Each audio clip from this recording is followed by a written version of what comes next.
Alrighty, welcome to another Honest Tool Reviews. Today, I'm going to grab these. Just go ahead and sit these out here. Should I have set this up before? Darn, I must have put them away wrong. Why didn't I set these up before the video? Well, I know where they're all at. I'm very proud of that fact. Usually they're in the right place. I believe in a place for everything and everything in its place. I've honestly used every one of these and I'm happy with them. What are we looking at? These are the hypertought, ratchet wrenching, standard American. I don't know what the E stands for. These are the American standards, the SAEs, the right side of the pond, I guess. We're on the right side of the pond, not physically left or right, but we are the correct side of the pond. You can see that you have the 3/4, the 11/16, the 5/8, the 9/16, the 1/2 inch, the 7/16, and the 3/8. These ratchet wrenches do not come with a switch. And I hate the switches. I cannot stand a switch. You go to do this right here and something bumps the switch and suddenly you're going the other way without even thinking about it. These do it right. No switches. You put the bolt on and you go. You change your mind, you slide it over, you flip it, and you take it back off. That's simple. You either know what you're doing or you don't. And if you don't know what you're doing, you shouldn't be touching a tool. That one don't fit. Let's see. That one don't fit. Is it this one? Okay, it's that one. So you'll take this and turn it like that, and you'll be putting it on.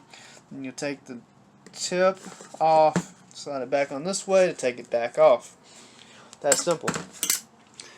These have been very tough. I don't know if I'd call them hyper tough, but it's very hard to break a wrench. If you keep it greased and you wipe it down and keep the oil off of it, and you don't let it run through no pumice or acidic lemon juice cleaners or anything like that. If you don't put harsh chemicals on it, you just keep it lubed and keep it clean and keep it out of the rusting areas of people's toolboxes, it'll do just fine. I keep mine up here because they're my cheaper set.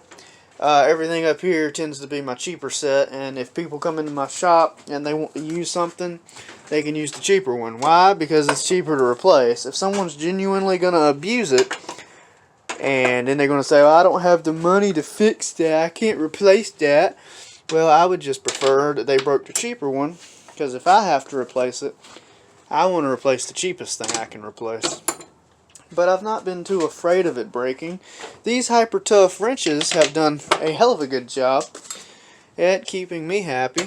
Matter of fact, I've had a tendency to grab these before grabbing anything in my toolbox over there, and I've not had any real issues. I mean, I've got Cobalt, Stanley, and they're behind the Cobalt. They're behind the shiny tools. I've got more hypertoughs. I got more Cobalts. I got some stuff down here with no names. I got some Stanley, some Armstrong, something just called Heavy Duty, which is pretty neat the way that works. I'll have to do a video on that sometime. Got one that just says Sears. Yeah, good luck buying another one of those, right? Sears. The Duralast you'll never see a video about. But the hypertoughs, I have them in standard and metric. Now these are the metric ones. You only get about 6 of those, whereas the other ones I've got 2, 4, 6.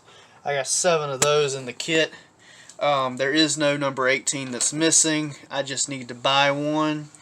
It didn't come with an 18. I don't believe it came with an 18. I don't remember ever using an 18. As a matter of fact, they go 10, 11, 12, 13, 14, 15. The numbers behind here are wrong. That's from where I've moved these sets down and put the ratchet wrenches up here. I have a tendency to use more of the metric ratchet wrenches, and I have a tendency to use more of the standard non-ratcheting wrenches. And the reason why tends to be that the American-made stuff, the bolts tend to be on a little bit better, and I just really want to weigh down on it with these. I wouldn't want to put as much pressure on the little pieces here. I'm sure they can break, but that's why I work smart with my tools. What is that? Is that a 16? Well, who put that there? Huh. Okay, well it did come with 7 pieces then, just like the bottom. Why do I not remember that? Huh. Maybe I can't give as honest a review then. I've used quite a number of these. I'm pretty sure I've used all of these. And I'm pretty sure I've used many of these. This one clearly got used because it got moved to the wrong spot down here. But I would be less likely to put this end on something and really wrench down with it as I would a solid state wrench. And I would just do that because I have the different wrenches. Why break one? Why break one? Why go through the trouble of taking the dare and breaking it if you don't have to? If it does break, you might bust a knuckle, you might bust your head. You know, the whole thing about pulling instead of pushing. Well, when you're pulling, it's still coming at you. If you push, and you push open-handed, then you're still kind of punching towards something with your palm. Your fingers are flying around like that and might hit something. It's safer to just, you know what you're doing and use something you can truly trust. And I mean truly trust. I have seen some of these ratchet wrenches that people have used at work, and they stop ratcheting. They just start doing like this. Now I'm holding it so it won't move, but like you get the idea. You could shake it all damn day long and it would not adjust or ratchet none. And then I have seen others that they would just spin, and it didn't matter what direction you were going. It's like it was in neutral. And there is no neutral. There's either a left or a right. And usually these only go one direction. You flip the whole thing to change the direction. The ones with the little keys on them that turn the directions, yeah, them keys, they can break, you know, but they don't have a neutral on them either. So there's no such thing as a neutral on these things. They just you know, if they stop working, they stop working, and they're either useless or useless.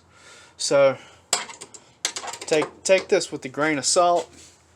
But my use of the hypertought has been impeccable. I have been happy with the ones that I have used, both metric and standard. It was a simple kit. I will put up the prices in the credits. If I have to give the wrench anything out of 5, I'm going to say 5 out of 5 because of personal preference. It doesn't have these little switches right here, and that's just the way I like it. I don't like the switches. It doesn't have any extremely embellished angles. It doesn't have anything like that on there. It's not extremely angled. It's a rather flat wrench. It's pretty basic. You put it on there and you turn it. And that's personally what I prefer. And then the fact that you get pretty much every size that you need, more than I was aware that I had or that I remember having. I'm very happy with what I've gotten, and I'm very happy with the use that I've gotten out of them. All in all, 5 out of 5 stars for the hypertought, standard and metric, 7-piece, 7-piece, or 14-piece kit. The price and descriptions in the credits behind this video. I hope you have a great day out there in YouTube land, and as always, work safe.